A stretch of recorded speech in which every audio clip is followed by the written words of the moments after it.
सुप्रभात। बेटा, अट नहीं रही है कविता का सरलाट करवाने जा रहे हैं। इससे पहले वाली वीडियो में हमने उत्साह कविता पढ़ाई थी। उसके कवि का नाम भी सूर्यकांत त्रिपाठी निराला है और इस कविता के कवि का नाम भी सूर्यकांत त्रिपाठी निराला है। तो कविता का नाम है अट नहीं रही है। यह फाल्गुन के महीने का वर्णन किया गया है इस कविता में। तो देखे बेटा, अट नहीं रही है आभा फागुन की तन, सट नहीं रही है कहीं सांस लेते हो, घर घर भर देते हो, उड़ने को नभ में तुम पर कर देते हो। तो पहले इनके मीनिंग देखें, इनके शब्दार्थ देखें। अट का मतलब समाना। फागुन के महीने की सुंदरता ऐसी है जिसकी कहीं भी समाई नहीं रही है। आगे है आभा। आभा का मतलब है चमक या सुंदरता। फागुन का है फाल्गुन का महीना, होली वाला महीना। तन का मतलब शरीर। और सट का मतलब भी समाना होता है। कहीं सांस लेते हो, जहां भी सांस लेते हैं, घर घर कर भर देती है, जैसे कि चारों तरफ भर देना। उड़ने को नभ का मतलब आकाश, पर कर देते हो। आकाश में ऐसे भर जाता है कि उसकी सुंदरता समाई नहीं रही है। इसकी हिंदी सुने। अट नहीं रही है आभा फागुन के तन की। फाल्गुन के महीने की सुंदरता इतनी अच्छी है, इतनी फैली हुई है, इतनी हरियाली है, इतनी सुंदरता है कि कहीं समाई नहीं रही है। जहां भी नजर उठा के देखते हैं वहां उसकी सुंदरता ही नजर आती है। सट नहीं रही है, अब उसकी सुंदरता समा नहीं है रही है। सट का मतलब भी समाना होता है।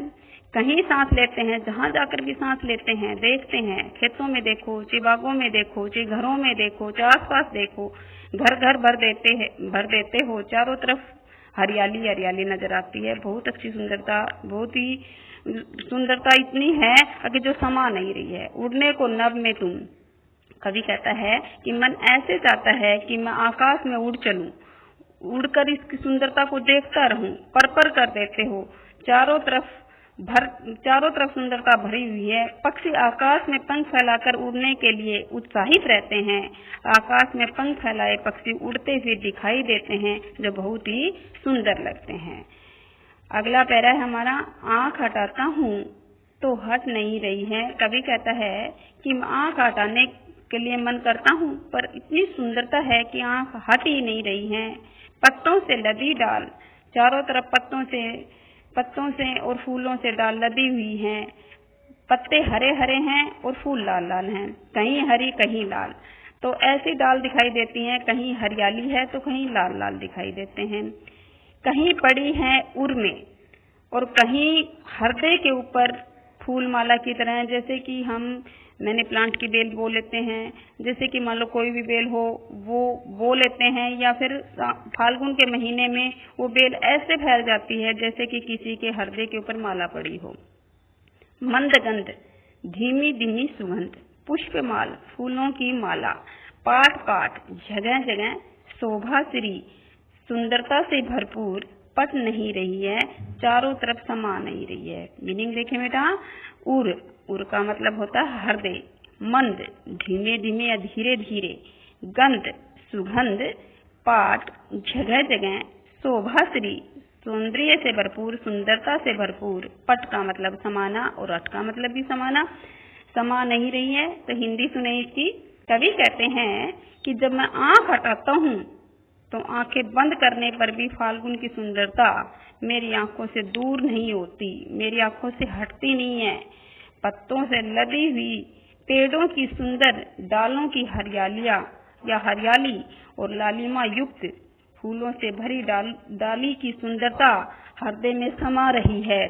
धीमी सुगंध युक्त फूलों की मालाएं प्रत्येक स्थान को सुंदरता से संपूर्ण कर रही हैं। चारों ओर हरियाली से युक्त लताएं लालिमा से युक्त हो रही हैं। सुंदरता है वो सौंदर्य मन को आकर्षित कर रहा है। ये फागुन का महीना है, ये फाल्गुन का महीना संपूर्ण सुंदरता से मेरे हृदय में समा नहीं रहा है। और फाल्गुन के महीने की सुंदरता ऐसी है जो जगह जगह फैली हुई है। अब हम इनके कुछ क्वेश्चन देखते हैं। प्रस्तुत पद्यांश के कवि एवं कविता के नाम बताओ। अगर ऐसा क्वेश्चन आ जाए, पैरा आएगा आपके सरलार्थ काम आते हैं, पैरा आता है, उसमें से प्रश्न छाटने होते हैं। मान लो प्रश्न आता हमारा कि प्रस्तुत पद्यांश, हमारा ऊपर जो पैरा दिया हुआ है उसके कवि एवं कविता का नाम बताओ, तो आपको बताना है इसके कवि का नाम सूर्यकांत त्रिपाठी निराला और कविता का नाम है अट नहीं रही है। अगर मान लो पूछ ले आपसे कविता का सिर्फ पद्यांश का प्रसंग बताना है तो सिर्फ प्रसंग बताएंगे आप, उसका सरलार्थ नहीं करेंगे। तो उसका उत्तर बनाना है आपको कि प्रस्तुत पंक्तियां हैं, जो हमारी ऊपर वाली पंक्तियां हैं, हमारी हिंदी की पाठ्य पुस्तक कहाँ से ली हैं? क्षितिज भाग 2 से ली गई हैं। कौन सी कविता से? अट नहीं रही है से ली गई हैं और इनके रचयिता हैं महाकवि सूर्यकांत त्रिपाठी निराला जी हैं। इन कविताओं में इन पंक्तियों में कवि ने फागुन के महीने की सुंदरता का सजीव चित्रण किया है। अगला प्रश्न अगर इसका पूछ लें कि प्रस्तुत पद्यांश की व्याख्या कीजिए, इसका सरलार्थ कीजिए, तो आप इस पैरे का सरलार्थ कर देंगे। जो पहला पूछे पहला पैरा, दूसरा पूछे दूसरा। अगला क्वेश्चन अगर आपसे इस तरह से पूछें कि इसकी भाषा की विशेषताएं बताएं, इसकी भाषा की क्या क्या विशेषताएं हैं, तो आपको 5-4 लाइनें बतानी है। पहली और दूसरी कविता है, पहली कविता में ब्रज भाषा थी और दूसरी भाषा में अवधी भाषा थी। बाकी की जितनी भी कविताएं बच गई हैं उनमें सब में खड़ी बोली है। तो इसकी भाषा की विशेषता है, नंबर 1 भाषा में खड़ी बोली है। दूसरी है इसमें तत्सम व तद्भव शब्दों का बहुत सुंदर प्रयोग किया गया है।